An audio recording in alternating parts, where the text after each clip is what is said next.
அன்பு குழந்தைகளே, இந்த வாரம் வள்ளிப்பாட்டி உங்களுக்கு கதை சொல்ல போறேன்.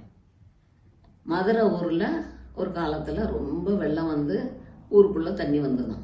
அப்ப அந்த ஊர் ராஜா என்ன செஞ்சாராம், எல்லாரும் அவரவர் வீட்டுக்கு அறிவிப்பு கொடுத்தாராம், உங்க பங்குக்கு வந்து கரையை வசதி தண்ணி ஊருக்குள்ள வராம பண்ணணும் அப்படின்னு ஒரு சட்டம் போட்டாராம்.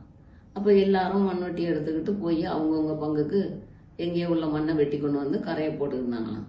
அந்த ஊர்ல ஒரு பாட்டி பிட்டை வச்சு வியாபாரம் பண்ணிக்கிட்டு இருந்துதான். அதுக்கு வேலை செய்ய முடியாது, அது பாவம் ரொம்ப வயசான பாட்டி. அப்ப அது கவலைப்பட்டு, கடவுளே நான் என்ன பண்ண போறேன் அப்படின்னு கவலைப்பட்டு இருக்க நேரம் அதுக்கு ஒருத்தர் வயசானவர் மாதிரி ஒருத்தர் வந்தாலும் அது வேற யாரும் இல்ல, கடவுள் தான். ஒரு மண்வெட்டியும் கூடையும் எடுத்துக்கிட்டு வந்திருக்காரு. பாட்டிக்கு கூலிக்கார மாதிரி தெரிஞ்சிருக்கு.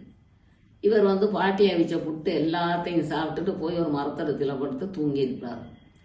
ராஜா வந்து பார்த்துருக்காரு, எல்லாரும் கரையை வசிட்டாங்க, அந்த பாட்டியோட பங்கு மட்டும் திறந்துருக்குது, தண்ணி இப்படி வருதுன்னு சொல்லிட்டு எங்கன்னு கேட்டா, ராஜா நான் புட்டெல்லாம் கொடுத்தேன், சாப்பிட்டுட்டு போய் ஒருத்தர் எங்க போனாருன்னு தெரியலையே அப்படின்னு.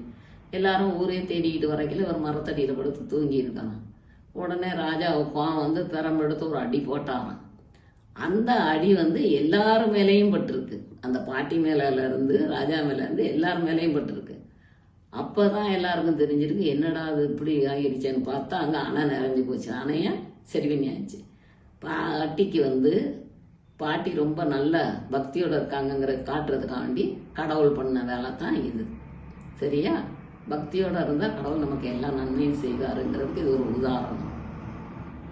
இது கதை பிடிச்சிருந்தா லைக் பண்ணுங்க, கமெண்ட் பண்ணுங்க, சப்ஸ்கிரைப் பண்ணுங்க, ஷேர் பண்ணுங்க.